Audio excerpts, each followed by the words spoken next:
Coucou, c'est jeudi matin. Je vous prends pas en direct parce que je suis tête dans le pâté. Juste pour vous dire que bah, ce matin, le jeudi, c'est une journée off pour moi. Enfin, pas complètement, mais en partie. Donc ce matin, là, le but, c'est d'avancer sur le tricot de ma chaussette que je vous ai pas montré, je vous présenterai tout à l'heure. De finir Rover Random et j'ai également dans mes missions de commencer Meurtre et biscuits au sucre et de continuer le Jussi Adler Olsen, c'est pas Adler, c'est Adler Olsen, que je surkiffe. Donc voilà, mais d'abord la première mission du matin, c'est de finir Overrandom avant de commencer Meurtre, que je lis en lecture commune. Meurtre, il fait partie de mes lectures pour le Cold Winter Challenge. Je crois que ça fait la 4e, je crois, lecture ou un truc comme ça. J'en ai lu pas mal en fait. Là, je vois que j'en ai plus que, je les ai sous le nez, la pile à lire. J'en ai plus que 10. Voilà. Alors que, moi, je crois que ça doit être la 4e. Voilà, je vous reprendrai tout à l'heure. Ça y est, je suis présentable, donc je vous reprends. On est en début d'après-midi, toujours le jeudi. J'étais en train de préparer le tag Harry Potter là que je vais vous faire juste après. Un livre, un sort, et j'ai 1, 2, 3, 4, 5, 6 livres sur sur les 10 catégories. Je vais essayer voilà, de vraiment le faire bien, quoi. Et là, je suis peut-être en train de vous préparer un autre tag, je vous en dirai plus tard. Je vais ouvrir la case du jour, qui est le 15. Bon, vu la forme et vu le toucher, je pense savoir ce que c'est. Donc voilà, on va voir, hein, je vous dirai après. C'est des chocolats, je m'en doutais. Alors, du coup, je me suis préparé un café, je le mangerai avec. En plus, en ce moment, je suis un petit peu chocolat addict, donc voilà, je suis super contente d'avoir un petit Milka. Hier, la case du calendrier de l'Avent, c'était Mary Higgins Clark, Ne pleure pas ma belle, avec cette couverture absolument atroce. Et elle m'a mis un petit mot parce que elle a découvert les polars par Mary Higgins Clark. Et je pense que c'est une des premières que j'ai pu découvrir aussi. Donc je suis contente. Mes lectures. Alors, mes lectures, j'ai plein de choses à vous dire. J'ai terminé Roverandom de Tolkien. Et j'ai pas vérifié avant si, voilà. En gros, le petit chien va mordre un magicien.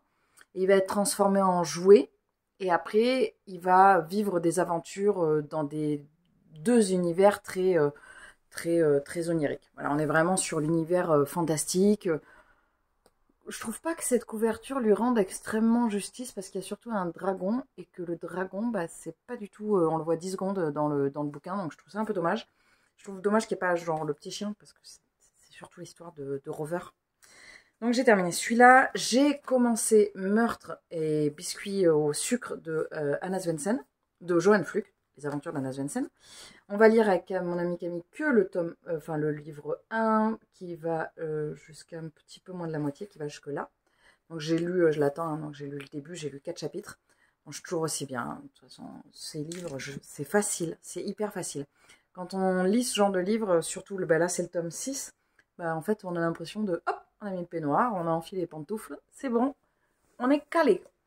Je vous avais pas montré hier le tome 2 des carnets de l'apothicaire que j'ai acheté. Je le lirai peut-être aujourd'hui, mais je ne sais pas trop parce que j'ai très envie de continuer ma lecture. Donc là, je l'ai mis dedans, c'est Miséricorde de Jussi Adler-Olsen. J'en suis ici, voilà, plus exactement. Et là, je viens de passer un passage assez dégueu. Donc, voilà, je vais continuer et je vais bien l'avancer aujourd'hui. Et puis voilà. Et en fait, je me suis plantée, il n'y a que 3 livres que j'ai lus dans le cadre du Cold Winter Challenge. D'ailleurs, ça me fait penser qu'il va falloir que je commence à préparer bientôt, pas tout de suite, mais au mois de janvier, février. Même pas du tout, en fait, on a le temps quand même. Il faudra qu'avec Camille, on commence à préparer le printemps des livres, qui est le challenge livresque qu'on vous propose au printemps. D'ailleurs, il faudra que je mette la vidéo de présentation sur la bannière en haut pour que vous y ayez accès et pour que vous puissiez voir plus facilement. Voilà, je vous reprendrai plus tard quand je ferai le tag. À tout à l'heure. Ça y est, c'est l'après-midi. J'ai repris toutes les questions pour faire le tag. J'ai fait mes petites recherches et je suis prête à vous présenter un livre, un sort. Alors, j'ai pas tous les livres, donc il y en a certains que je mettrai en insert par là ou par là, je sais pas trop. Je mettrai les images. Mais voilà, je vous présenterai ça au fur et à mesure. D'abord, qui dit Harry Potter dit je sors ma baguette magique. C'était l'occasion parce que bah dans les vidéos que je vous fais d'habitude, c'est pas, je vais pas sortir la baguette magique genre comme ça. Je suis très fière de cette baguette magique qui est une véritable baguette magique qui a été taillée dans le bois par mon papa et avec mon nom dedans. Voilà, donc c'est ma baguette magique que j'aime d'amour. Je vais commencer par le premier sort. Je vais également poser cette baguette. Je pense à Manon de Vibration Littéraire qui était là. On va se calmer avec la baguette. Mais en même temps, j'ai envie de la garder. Ça fait un peu baguette de chef d'orchestre. Bon, elles sont plus petites les baguettes de chef d'orchestre. Hein, parce que là, j'assomme les premiers violons. Là, en même temps, ça leur fait pas de mal. Donc, le premier sort, c'est Expecto Patronam, un livre d'enfance lié à des bons souvenirs. Alors, moi, j'ai cherché. Et le livre d'enfance vraiment dont je me souviens très bien, ça s'appelait, j'ai souvenir que ça s'appelait Charlotte la Marmotte. Vous vous doutez pourquoi je me suis tournée vers ce titre. Mais ça s'appelait pas non plus, enfin j'ai cherché Charlotte la Marmotte et c'est pas tout à fait ça. Donc je sais que ça parlait d'une Charlotte qui était une marmotte. Et je me rappelle enfant, alors vraiment petite, d'aller à la bibliothèque de mon village. Et qui était vraiment microscopique et genre je me rappelle d'avoir pris ce livre et de l'émerveillement que j'avais ressenti à la lecture de ce livre. Alors après, c'est pas la première fois que je cherche le titre exactement, mais c'est pas exactement Charlotte la Marmotte. Donc je sais pas ce que c'était, mais voilà, ça parlait de Charlotte et d'une marmotte. Deuxième sort, c'est Expelliarmus. C'est marrant, je les ai entendus 50 000 fois ces sorts, mais je pensais que j'y arriverais mieux à les dire, mais non. Expelliarmus, un livre qui vous a surpris. Donc, surprise en l'occurrence. Alors le livre qui m'a surprise énormément, c'est... J'ai cherché vraiment dans mes lectures de l'année dernière, de cette année, et un peu plus loin, mais surtout de l'année dernière et cette année. Et en fait, c'est celui-ci. Il y a plein de livres qui m'ont surprise, mais celui-là plus particulièrement, de par son dernier chapitre, qui est complètement en décalage avec tout le reste du bouquin, et qui est extrêmement poétique. Je vous en ai parlé il n'y a pas très longtemps, c'est l'histoire de Buffalo Bill Cosby. Je ne sais pas si je dis tous les noms dans le bon ordre. Buffalo Bill Cosby, je crois que c'est ça. Bon, Buffalo Bill. Et le dernier chapitre ne parle pas du tout de Buffalo Bill. Il parle d'autre chose. Et il est très très beau. D'ailleurs, je vais peut-être le relire là. Il parle, pour tout vous dire, il parle de la neige et il parle du rapport d'un monsieur avec les flocons de neige. Et c'est vraiment extrêmement poétique. Si vous, depuis que je vous ai présenté ce livre, vous avez eu l'occasion de lire ce dernier chapitre, n'hésitez pas à me le dire en commentaire. Parce que je voudrais savoir si j'ai été la seule à qui ce chapitre a fait cette histoire-là. Je ne sais pas pourquoi. Donc c'est celui qui m'a le plus... j'ai été la plus surprise par ce chapitre-là dans cette lecture-là. Troisième sort, c'est Priori Incantatum, ton dernier livre lu. Bon, bah ça je vous l'ai présenté normalement dans ce vlogmas. C'est Referendum de Tolkien, de J.R.R. Tolkien, donc je ne sais jamais. John Ronald Reuel, je ne sais pas comment on dit son nom, Reuel, Tolkien. Donc du coup l'histoire du petit chien, comme je vous ai dit, il y a approximativement 4 minutes. Allo Mora, un livre qui t'a ouvert les portes d'un genre que tu n'avais jamais essayé avant. Et alors là, au début, je me suis dit, mais il n'y a rien qui m'a fait ça. Et en fait, il y a deux lectures. Il y en a une qui va venir dans une question plus tard, donc je ne l'ai pas utilisée sur cette catégorie. Mais il y a surtout Tofi et moi de Sarah Crossan, que je vous mettrai donc là ou là, qui est un livre qui m'a ouvert à l'écriture en vers libre, que je n'avais jamais lu. Et surtout, moi, j'étais, mais ça va pas du tout me parler, c'est pas du tout mon style. Et en fait, Tofi et moi, ça m'a ouvert les portes de ce style-là chez Sarah Crossan, chez Clémentine Beauvais. Et ça a été vraiment une découverte incroyable. Et j'ai eu un coup de cœur après pour Inséparable. Je crois que c'est Inséparable avec l'histoire des Siamoises. Ça m'a brisé le cœur. Oh là, ça m'a envie de pleurer rien que de repenser à ce livre. C'était une lecture, c'est magnifique. Vraiment, si vous ne connaissez pas Sarah Crossan, je peux que vous inviter à aller découvrir son écriture qui est extrêmement touchante. J'aime beaucoup aussi Clémentine Beauvais, qui d'ailleurs traduit les livres de Sarah Crossan, mais Sarah Crossan, c'est magique. Ridiculus, un livre qui t'a fait rire. Bon, alors moi, les livres ne me font pas souvent rire. Souvent, enfin, cette année, je crois pas que j'ai eu de livres qui m'ont fait pleurer, mais pas loin. Mais il n'y a pas de livres qui me font réellement m'esclaffer. Par contre, il y a des mangas qui me font rire. Et notamment, il y en a un qui me fait rire, qui m'a vraiment fait beaucoup rire. C'est la saga, alors là, je suis en train de le lire, le tome 3, je crois.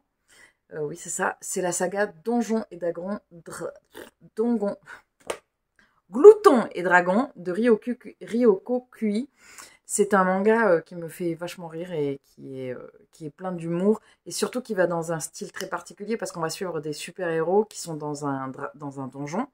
Et dans ce donjon, ils vont rencontrer des créatures et en fait, ils vont les cuisiner. Voilà, on s'y attend pas du tout. Donc, on va avoir des recettes de cuisine à base de ce qu'ils peuvent trouver dans le donjon. Donc, c'est plutôt cocasse et inattendu comme lecture. Et vraiment, c'est très, très drôle. Oubliette, un livre, un spoil que tu aimerais... Non, j'ai oublié une catégorie. Sonorus, un livre que tout le monde devrait connaître. Bon, bah là, j'ai pris un livre que, vous le savez, c'est un coup de cœur pour moi 2022. De toute façon, je l'ai tellement dit. C'est un livre que j'ai offert dans le cadre d'un swap. C'est un livre que j'ai gagné à l'occasion de quand j'ai passé les 800 abonnés, je crois, sur Instagram. C'est un livre que j'ai surkiffé et que je surkiffe. Et d'ailleurs, je viens de voir que c'était de chez Brajlon et chez Brajlon, peut-être, bon, vous verrez, je vous en dis pas plus. C'est Calam de Paul Béorn, qui est un livre que j'ai adoré et je crois que je l'ai pas assez vu. En tout cas, on n'entend pas assez parler de cette histoire qui est vraiment incroyable. On va suivre l'histoire de cette jeune fille qui s'appelle Mora et qui va suivre un chef. Et en fait, on va la découvrir au moment où elle est enfermée dans des geôles. Et en fait, il y a un scribe qui va venir raconter l'histoire du chef qu'elle a suivi. Donc, on va suivre un petit peu la genèse de comment est-ce qu'elle est arrivée à le suivre, son enfance à elle et tout ça. Et c'est fantastique. Alors, j'ai toujours pas lu le tome 2. Peut-être que je me l'offrirai comme cadeau de mois à mois pour Noël parce que je l'ai tellement aimé que peut-être, je ne sais pas. Mais en tout cas, je pense que par exemple, si vous ne connaissez pas le genre de la fantasy et que vous avez envie de vous lancer, n'hésitez pas parce que c'est super méga abordable. Oubliette, un livre ou un spoil que tu aimerais oublier. Alors, j'ai un spoil que j'aurais aimé oublier d'un film qu'on m'avait raconté il y a très très longtemps, mais bon, c'est pas la catégorie, mais voilà. C'est ça qui me vient à chaque fois en premier. Mais au niveau des livres, j'en ai noté 2. Il y a Les temps ultramodernes de Laurent Généfort que j'ai pas du tout aimé. Mais alors pas du tout. C'est un livre que j'avais eu en service presse. J'en ai eu très très peu en service presse dans ma vie. Et celui-là, mais je m'étais obligée à le lire jusqu'au bout, mais je l'ai détesté, mais cordialement en fait. Je l'ai trouvé très problématique ce livre en fait. L'écriture, je la trouvais pas bonne et l'histoire, enfin il y avait un truc, ça collait pas quoi. Donc j'aimerais bien oublier ce livre.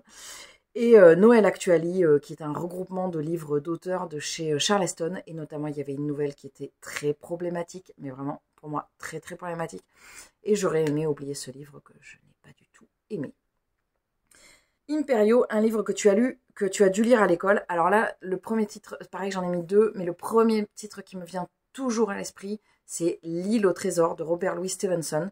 Il faut savoir que moi, quand on m'oblige à faire quelque chose, des fois, c'est là où j'ai pas du tout envie de le faire. Notamment à l'école, quand on m'obligeait à lire un livre, pourtant je lisais sans problème, hein, je lisais beaucoup et sans problème, mais dès qu'on m'obligeait à lire un livre, j'avais plus du tout envie de le lire.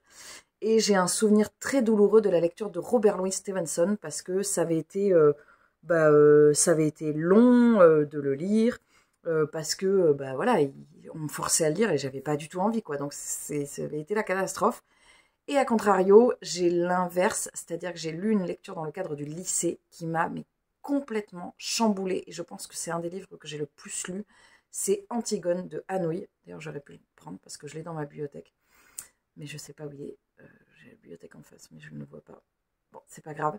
C'est un livre que j'ai énormément aimé et qui m'a fait pleurer, mais pleurer.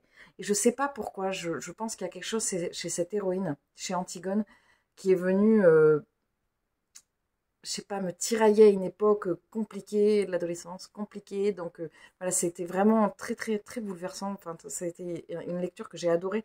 Donc il y a vraiment les deux pendant, vraiment la lecture détestée obligatoire et la lecture obligatoire adorée. Andoloris, un roman douloureux à lire. Alors là, il y a un roman qui a été difficile. Alors moi, quand un roman est trop douloureux à lire, il y a des sujets qui sont très problématiques chez moi. Il y a des livres que je ne peux pas lire. Tout ce qui va concerner la maltraitance des enfants, c'est très très très compliqué. Mais genre à un point viscéral. La maltraitance des êtres humains, de toute façon globalement. Mais chez les enfants, ça peut très vite être insoutenable chez moi. Et j'ai réfléchi... un livre qui avait été difficile à lire, mais dont j'ai beaucoup aimé la lecture, mais qui a été douloureux à lire, c'est Né d'aucune femme de Franck Buis. C'est un livre que ma bibliothécaire m'avait recommandé et il est, il est hard. Il y a une scène de viol qui est très violente. Qui est très violente et qui a été, en fait, qui m'a mise en larmes l'année dernière parce qu'elle avait été trop violente. Mais voilà, c'est un livre qui est très beau et j'aimerais retourner dans un livre de Frank Buis, mais pour l'instant, j'irai quand il fera beau et que j'aurai la patate, quoi. Bon, j'ai la patate en ce moment, mais il fait pas assez beau, donc je vais attendre un petit peu. Dernière catégorie, Avada Kedavra, un livre qui peut tuer. Là, il y a une interprétation complètement libre. Moi, j'ai pris ce tag chez Manon, je crois, de Vibration littéraire, et j'ai pris ce tag chez Les Mots de l'imaginaire, et les deux ont pris le parti de prendre des livres qui tuent physiquement. Donc, j'ai pris le plus gros livre de ma bibliothèque. J'ai failli prendre tous les Ken Follett parce qu'à eux, ils peuvent tuer, ou alors tous les livres de Brandon Sanderson. Mais j'ai décidé vraiment de prendre celui qui, je pense, tu le prends dans la tronche, tu t'en relèves pas.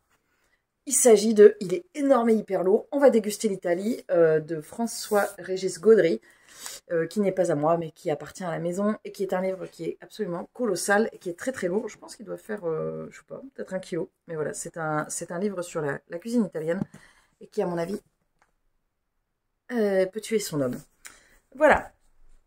Je vais m'arrêter là pour ce tag, je vais m'arrêter là pour ce vlogmas aujourd'hui, je vous reprendrai évidemment en vlogmas demain. On est en train de vous préparer un tag avec Camille des idées de memes pour bientôt. Donc j'espère qu'il vous plaira et comme ça me laisse bien le temps de plancher là-dessus. Et je vous retrouve demain avec grand plaisir. Salut!